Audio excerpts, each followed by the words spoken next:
네, 성탄절에 관계된 말씀을 또 전하겠습니다.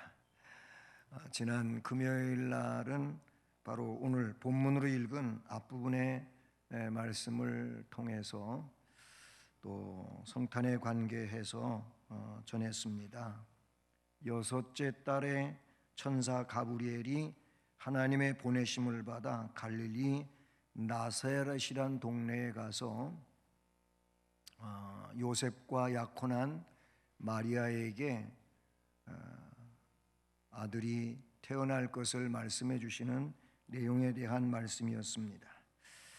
그 말씀에서 제가 강조했던 것은 하나님의 거룩한 뜻을 기쁜 소식을 전달하는 가브리엘 천사를 시켜서 마리아에게 전했다라는 것이죠.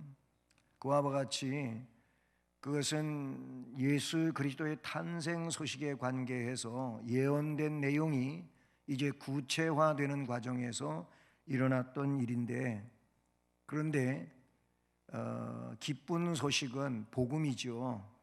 예수님이 이 땅에 오시는 자체가 복음인데, 이 기쁜 소식이 되는 복음은 그때에는 가브리엘 천사를 통하여 전해졌지만 그 후시대에는 예수님이 직접 증언하시기도 하셨고, 그리고 제자들을 세워서 전하도록 하셨고, 제자들은 또 제자를 세워서 전하게 했고, 그렇게 하면서 유대 땅에, 사마리아에, 소아시아에, 유럽에, 아메리카에 하면서 지구를 이렇게 완전히 뒤덮어가면서 이 복음인 기쁜 소식이 전해지게 됩니다.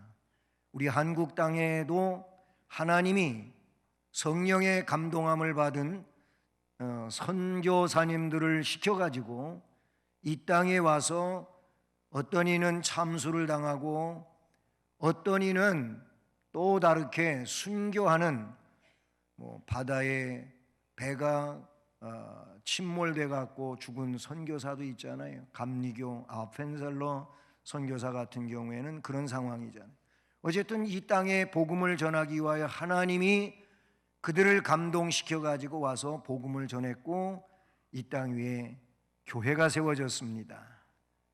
아멘. 그리고 믿는 자들이 이렇게 수백만이 이 땅 위에 있게 됐습니다. 기쁜 소식은, 이 복음은 오늘도 증언되어지고 있습니다. 저를 통해서도 증언되고 여러분을 통해서도 증언되어지는 이런 내용인 줄로 믿습니다. 오늘 말씀도 보면 바로 선포하는 얘기가 나오지요. 그래서 저는 오늘 이 시간의 말씀 제목을 엘리사벳의 선포, 이렇게 정했습니다. 앞부분의 이야기를 근거해서 보면 천사가 떠난 직후에 마리아는 나사렛을 떠나서 저 유대에 사는 친척집 엘리사벳을 방문하게 됩니다. 그녀가 엘리사벳을 방문한 이유는 천사가, 즉 가브리엘 천사가 자기에게 전해준 그 하나님의 소식 때문에 가게 된 겁니다. 그 말 중에 보게 되면 엘리사벳이 벌써 아이를 잉태한 지 6달이 됐다, 이 얘기를 해주게 되죠. 그러면서 이 마리아에게도 잉태하게 될 것을 이야기한단 말이죠. 자, 그러면 이 마리아는 이제 시작이지만 그보다 6개월 전에 자기의 친척 엘리사벳이 그런 전처를 받고 있다고 생각하게 될 때, 가봐야 되겠다 라고 생각하게 되는 것이죠. 이 말이 사실이냐 아니냐, 결국 구체적인 내용은 그겁니다. 가서 확인해 봐야 되겠다라는 것입니다. 자, 그래서 마리아가 엘리사벳을 찾아가게 되지요. 오늘 말씀 보면 이때에 마리아가 일어나 라고 오늘 본문 39절을 시작하죠. 천사가 자기에게 와서 그 하나님의 놀라운 소식을 전해주고 그는 이야기합니다. 주의 여종이 오니 말씀대로 내게 이루어지이다 하니까 천사가 떠나갔다 그랬어요. 그게 바로 앞절 말씀이죠. 그래서 39절에 이때에 이런 일이 있을 때에 마리아가 일어나 빨리 산골로 가서 유대한 동네에 이르러 라고 기록하고 있습니다. 마리아가 천사가 말하던 대로 엘리사벳 친족이 정말 임신한 지 6달 됐을까 하고 찾아간 겁니다. 천사가 잉태 고지를 한 것 이제 가서 확인해 봐야 되겠다라는 것이죠. 마리아는 본심이 의심이 많은 여자는 아니라고 생각되어집니다.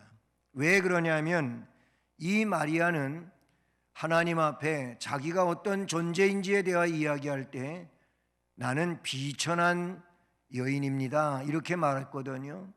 이 비천한 여인이라고 하는 말의 의미가 뭐냐면은 그것은 하나님 앞에 자기가 어떤 존재인지에 대하여 인정하는 내용이라고 볼 수가 있어요. 자기 자신을 하나님 앞에 이와 같이 비천한 존재로 이야기하는 자는 경건한 사람입니다. 경건한 사람이 그렇게 말할 줄 압니다. 그러니 마리아가 경건하다고 할 때에는 하나님의 주신 말씀, 천사를 통하여 주신 말씀을 의심하면서 나아간 이런 상황이라고 볼 수는 없다는 것이지요. 38절도 주의 여종이 오니 말씀대로 내게 이루어지이다. 그 앞에 37절은 대저 하나님의 모든 말씀은 능하지 못하심이 없느니라. 이런 마리아의 고백은 마리아가 신앙적으로 어떤 사람인지를 나타내주고 있는 표현이라고 볼 수가 있어요. 그러니 그녀가 엘리사벳을 방문한 것은 하나님의 말씀에 대한 의심 때문이 아니라 자기 자신을 확인하기 위해서라고 볼 수 있는 것이죠. 가브리엘이 나타난 것이 자기가 환상을 본 것인지 아닌지 사실을 본 것인지 확인하기를 위했던 것이라 그런 얘기. 믿음은 꼭 확인 과정을 거쳐야 하는 것은 아니지만 또는 믿음은 논증이나 변증을 초월하는 내용이지만 주관적인 신비 체험은 객관적인 검증이 필요한데 객관적인 검증은 말씀으로 검증되어지는 줄로 믿습니다. 말씀으로 검증되어지는데 하나님의 말씀하신 그 내용에 대해서 마리아는 아직 자기 몸의 시작점이기 때문에 잘 알 수가 없잖아요. 그러나 엘리사벳에 대하여 이야기할 때 벌써 잉태된 지 6달이라고 합니다. 6달이면은 벌써 그 임산부는 충분히 느끼고도 남습니다. 옛날로 말하면 그런 겁니다. 요즘에는 금방 합니다. 금방 알아요. 뭐 테스트를 통해서도 알고 피검사를 통해서도 알아요. 조금 더 있으면은 초음파 사진을 통해서도 알아요. 저도 봤거든요. 손자들이 쌍둥이라고 사진을 보고 알았어요. 그냥 깨알 같은 2개의 점만 딱딱 이렇게 정확하게 찍힌 사진을 가지고 와서 아버지 쌍둥이래요. 그래가지고 원 쌍둥이 그랬었거든요. 근데 쌍둥이가 태어났어요. 나엘이 다엘이가 태어나가지고 요즘에 많이 재롱을 부립니다. 아주 까불짝대요. 어쨌든 알게 돼요. 요즘에는 뭐 그냥 정확하게 알게 돼요. 그리고 검사해가지고 이 아이가 온전한지 안 온전한지까지도 안 돼요. 그런 검사는 해보지 않는 게 좋을 것 같아요. 네. 온전하지 않으면 어떡할 거예요? 세상 사람들은 그러면 없애버리겠죠. 그러면 안 되는 거겠죠. 어쨌든 마리아는 이제 시작이지만 그의 친족 엘리사벳은 6개월이 됐으니 벌써 태중에서 얘가 권투도 하고 축구도 하고 막 그래요. 임신해보고 겪어보신 분들은 잘 아는 이 얘기예요. 예. 어쨌든 그 상황에 대하여 그는 엘리사벳을 찾아가고 싶었던 겁니다. 가서 축하도 해주고 함께 기뻐하고 하기 위하여 엘리사벳을 찾아가게 됩니다. 자, 그런데 가서 그가 천사가 해준 말에도 나오고 있지만은 은혜를 받은 마리아의 행동으로서 이 내용을 우리가 읽어볼 수 있다 그런 얘기. 이미 앞에 말씀에 뭘 이야기합니까?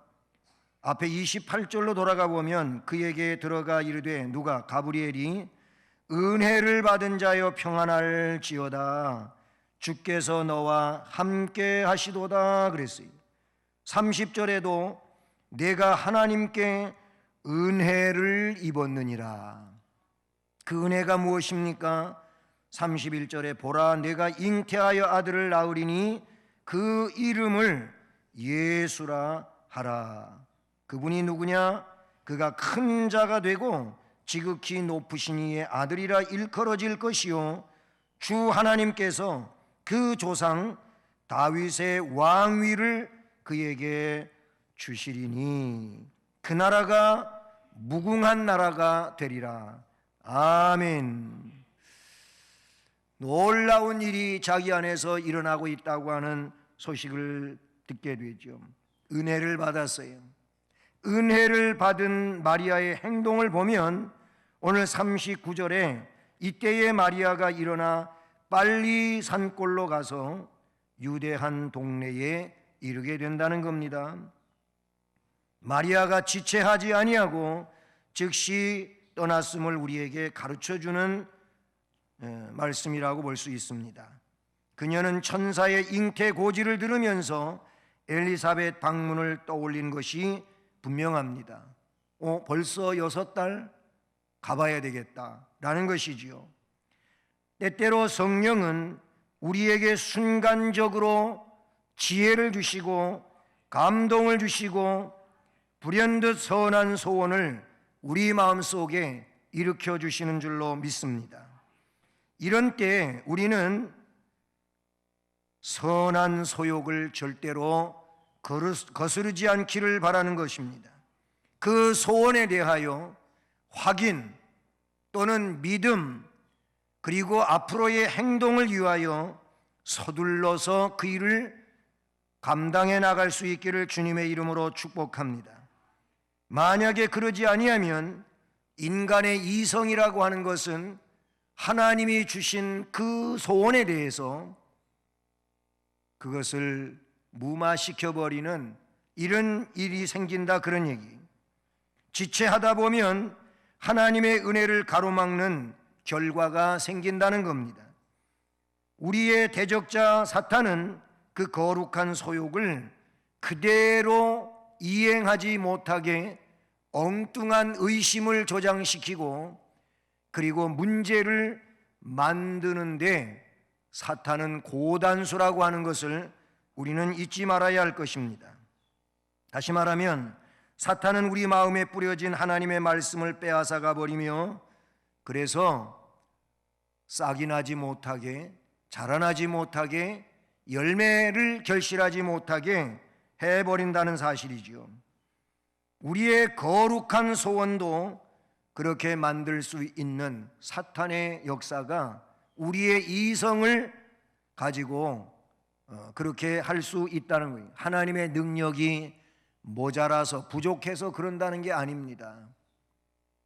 여러분 우리가 그러잖아요. 뭔가 뜨겁게 결심했던 내용도 빨리 이 일을 집중해서 이루어가지 아니하다 보면은 시간이 지나감에 따라서 흐지부지 돼버리는 이런 일들은 꽤나 많이 있다는 사실입니다.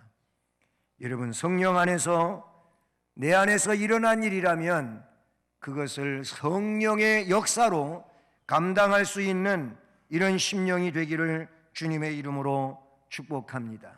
은혜를 받은 자, 은혜를 받은 사람의 행동은 말씀 그대로 받아들이는 것이지요. 하나님의 모든 말씀은 능하지 못하심이 없습니다. 주의 여종이오니 말씀대로 내게 이루어지이다.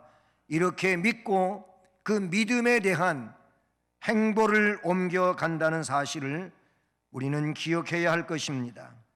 성령께서 우리 마음에 심어주시는 거룩한 일은 우리에게 때로 땀을 흘리게 만들고 희생을 요구하기도 하고 모험을 감당하게도 하는 것이지요. 지금 나사렛에서 이 유대 땅에 엘리사벳이 살고 있는 예루살렘까지는 가까운 데가 아닌 겁니다. 여러 날, 적어도 사흘 길을 걸어가야 되는 이런 여정이라고 볼 수가 있어요. 그러니 여인네 혼자서, 그것도 아직 결혼도 안 한 처녀가 이 사흘 길을 걸어서 엘리사벳을 가서 보기 위함이라면 이거는 작은 일은 아니라고 볼 수가 있다는 사실이죠. 오늘날 같이 교통편이 좋고 여러 가지로 여행을 하는데 문제가 되지 않는다면 그래도 낫겠지만 옛날에는 걸어서 길을 가야 되잖아요. 그렇다면 쉬운 일은 아니었을 것입니다. 그럼에도 불구하고 마리아는 이 길을 택한 것입니다. 그리고 찾아갔습니다. 그리고 엘리사벳을 만났습니다. 만나고 보니 더 확실해지며 놀라운 복을 받게 됩니다. 그래서 마리아를 향한 엘리사벳의 선포를 보면 그렇다는 것입니다. 앞에도 선포에 대한 이야기를 했죠. 하나님이 가브리엘 천사를 시켜서 마리아에게 가서 선포하게 만들지요. 엘리사벳의 집에 갔더니 하나님은 엘리사벳을 성령으로 감동시켜서 또 선포하게 만듭니다. 그래서 오늘 말씀에 보면 41절을 보세요. 여기 보면 엘리사벳이 마리아가 문안함을 들으며 아이가 들음에 복중에서 뛰노는지라 그랬어요. 그러면서 엘리사벳이 성령의 충만함을 받아 큰 소리로 불러 이르되 여자 중에 내가 복이 있으며 내 태중의 아이도 복이 있도다. 내 주의 어머니가 내게 나오니 이 어찌 된 일인가. 아멘. 이것이 엘리사벳의 마리아를 향한 선포라고 볼 수가 있어요. 여러분, 하나님의 일은 때를 따라서 계속적으로 성령께서 감동시켜서 선포하게 하시기도 하고 또한 말씀을 뜨겁게 그에게 주셔서 말씀으로 말하게도 하는 이것이 하나님의 역사인 줄로 믿습니다. 이것이 성경에 기록되어지고 있는 하나님의 선포 방법이라는 사실이지요. 구약에는 하나님이 직접 선포하신 때도 없지 않아 있지요. 그렇지만 대체적으로 하나님은 하나님의 신을 그에게 주셔서 감동시켜가지고 선포하게 하십니다. 할렐루야. 하나님은 모세에게 말씀을 주시고 하나님으로부터 모세는 말씀을 받아서 하나님께로부터 받은 말씀을 이스라엘 백성들에게 선포했었지 않습니까? 이와 마찬가지라 그런 얘기예요. 엘리사벳 역시 마리아를 향하여 성령의 충만함을 받아 선포하고 있는 내용을 보게 됩니다. 여러분, 오늘 우리를 향하여 하나님은 선포하게 하시는 줄로 믿습니다. 말씀드린 것처럼 하나님께서 말씀을 통하여 우리에게, 나에게 뜨겁게 감동시켜서 선포하게 하시기도 하고, 기도 중에 성령의 감동하심을 받아 그 성령의 감동하심으로써 하나님이 나에게 체험케 한 것, 경험하게 한 것을 선포하게 하시는 줄로 믿습니다. 그렇다면 그렇게 감동 주시고 확신 주시는 내용에 대하여 우리는 주저하지 말아야 될 것입니다. 선포해야 할 것입니다. 이것이 하나님의 자녀의 역할이라고도 말할 수가 있다, 그런 얘기죠.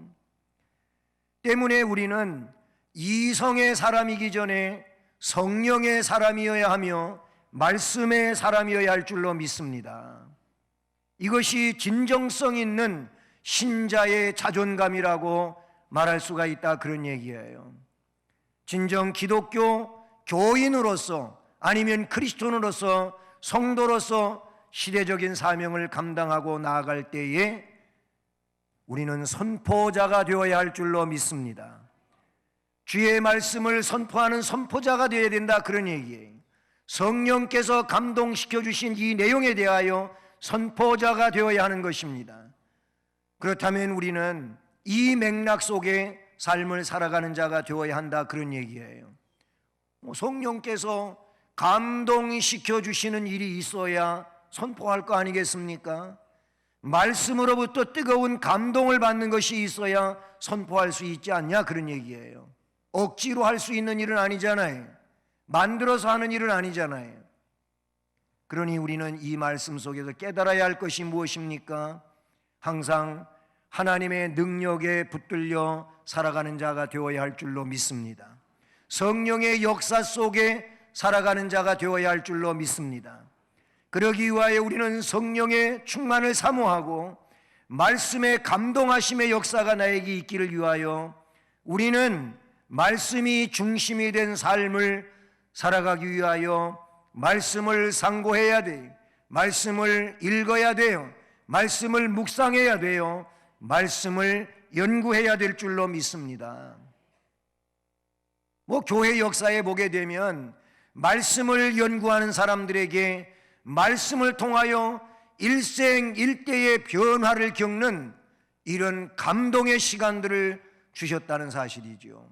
그래서 그 붙들린 말씀 하나에 의해 가지고 일생 동안 그 길을 걸어가며 주의 사명을 감당했던 믿음의 인물들은 우리는 기독교 역사에서 얼마든지 찾아볼 수 있다는 사실이죠. 여러분, 우리의 자녀들이 왜 기독교 세계관을 가져야 되고 아니면은 신앙관을 가지고 믿음으로 살며 기도해야 되고 말씀을 읽고 그리고 암송하고 그 말씀이 중심이 된 삶을 자녀들이 살아가야 되냐면, 이 아이들에게 필요한 것은 하나님의 감동하심이며 말씀의 주도하심이라고 볼 수 있다, 그런 얘기예요. 그러면 그렇게 하나님의 성령에 붙들리고 말씀에 감동함을 받은 이 아이들이 큰 일을 감당할 하나님의 일꾼들이 될 줄로 믿습니다. 물론 지식도 중요하고 이성적으로 사람이 잘 발달되는 것도 중요하겠지만, 여러분, 이성적으로 해서 하나님을 경험하는 사람이 얼마나 있겠습니까? 별반 없습니다. 이성은 이성일 뿐입니다. 영성으로 하나님의 세계를 진입하게 될 때 하나님을 경험하게 되고 역사를 감당하게 되는 줄로 믿습니다. 그것부터 엘리사벳이 선포하잖아요. 어떻게 해서 선포합니까? 지금 이 마리아가 엘리사벳의 집에 가가지고 자기의 상태에 대하여, 지금 있었던 경험에 대하여 이야기하지 않아요. 그런데 엘리사벳은 하나님에 의하여 마리아가 지금 어떤 상황에 있는지를 알고 있어요. 할렐루야. 여러분, 인간이 아는 것이 아니고 하나님이 알려주셔야 알게 되는 줄로 믿습니다. 이것이 신앙의 논리이며 성경의 방법이라고 오늘도 우리에게 하나님은 말씀해 주시는 줄로 믿습니다. 엘리사벳이 마리아가 방문함을 들음에 아이가 복중에서 뛰노는지라 엘리사벳이 성령의 충만함을 받아서 큰 소리로 불러 이르되 여자 중에 내가 복이 있으며 네 태중에 아이도 복이 있도다. 그 다음에 43절 말씀이 너무나도 대단하다는 사실입니다. 내 주의 어머니가 내게 나오니 이 어찌 된 일인가? 여러분, 이 비슷한 이야기를 시편에 보면 다윗이 이야기합니다. 다윗이 뭐라고 그러냐면은 저 자기의 후손으로 태어날 누구? 예수의 예수. 예수를 이야기할 때 뭐라고 얘기했냐면은 주께서 내 주께라는 단어를 써요. 그런 문장을 써요. 예수님이 그 다윗이 한 이야기를 인용해 와가지고 이야기합니다. 예수님의 선제성에 대하여 증언하려고 그 얘기를 인용해 오시는데, 너희들이 다윗을, 예수님 시대의 말입니다. 예수님이 그 시대의 유대인들을 향하여 이야기하는 거예요. 너희들이 너희의 조상 다윗을 조상이라고 말하는데, 다윗이 그 후손으로 태어날 그리스도에 대하여 이야기할 때 내 주라고 말했다. 그렇다면 이게 말이 되냐 이거예요. 그렇잖아요. 후손인데 후손으로 이야기한다면 주라고 표현할 수가 없는 거예요. 그러나 이 부분은 하나님의 뜻이고 역사고 그리고 예언의 실체적 내용이라는 것이지요. 다윗이 그런 말을 예언했어요. 그는 곧 후손으로 태어날, 다윗의 왕가에서 후손으로 태어날 우리의 구세주 만왕의 왕 예수 그리스도를 두고 한 이야기라 그런 얘기예요. 마찬가지로 오늘 엘리사벳은 내 주의 어머니가 내게 나오니 이랬어요. 지금 마리아에게 잉태되어진 이 아이는 누구냐? 주님이시다 그런 얘기예요. 할렐루야. 인간적으로도 친족이라 그랬잖아요. 정확하게 어떤 친족인지는 성경에 나타나지 않고 있어요. 그냥 사도 요한과 예수님은 사촌, 이종사촌간이에요. 이게 좀 착각을 일으킬 수 있는 내용인데, 세례 요한은 사도 요한하고 다른 사람이잖아요. 그러니까 세례 요한은 즉 이 사가랴의 집 엘리사벳에게서 태어나는데 그냥 친족으로만 성경에 나온다 그런 얘기예요. 그러면 이 엘리사벳은 결혼을 벌써 했어요. 수십 년 전에 결혼했어요. 그런데 아이를 낳지 못하고 오랜 동안 수십 년을 살아왔어요. 그러다가 하나님의 능력으로 잉태하게 된 거예요. 그게 세례 요한이 이제 태어나는 건데, 그렇다면 이 엘리사벳은 마리아에게 보면은 어른이야의 어른. 어른임에도 불구하고 어른인 엘리사벳이 마리아를 향하여 뭐라고 말해요? 이제 약혼하고 결혼할 이 마리아, 젊은 마리아를 향하여 내 주의 어머니라고 표현되고 있어요. 이것은 마리아를 높여 숭배하는 이런 얘기가 아니고 그만큼 존귀성을 가지고 있는데, 왜? 예수 그리스도를 잉태했기 때문이라는 것이지요. 이 점은 엘리사벳이 성령의 충만함을 받아서 감동을 가지고 선포한 내용이라는 것을 우리는 이 말씀에서 보는 것이지요. 사랑하는 여러분, 저는 이 부분에 있어서 강조하고 싶습니다. 여러분, 성령의 사람이 되십시오. 말씀의 사람이 되십시오. 하나님께서 말씀을 주실 때 성령으로 역사하여 감동시켜 귀한 일을 경험하게 하실 때 엘리사벳처럼 선포자가 되기를 주님의 이름으로 축복합니다. 그냥 그것을 잠재우지 마십시오. 하나님이 나를 통하여 역사하시는 이 내용에 대하여 선포하는 선포의 기능을 감당할 수 있기를 주님의 이름으로 축복하는 것입니다. 44절은 보라, 내 문안하는 소리가 내 귀에 들릴 때에 아이가 내 복중에서 기쁨으로 뛰놀았도다. 주께서 하신 말씀이 반드시 이루어지리라고 믿은 그 여자에게 복이 있도다. 아멘. 복 있는 상황이라고 말씀하고 있는 것이죠. 사랑하는 여러분, 성탄절은 선포해야 되는 절기인 줄로 믿습니다. 무슨 선포입니까? 구세주가 이 땅 위에 오셨다는 것입니다. 오셔서 구속사업을 완성하셨다는 겁니다. 예수를 구세주로 믿으면 영생한다는 것을 선포해야 합니다. 우리를 구원하러 이 땅 위에 주께서 오셔서 구속사업을 완성하셨으니 예수를 구주로 믿어 영생을 선물로 받자고 하는 선포여야 할 줄로 믿습니다.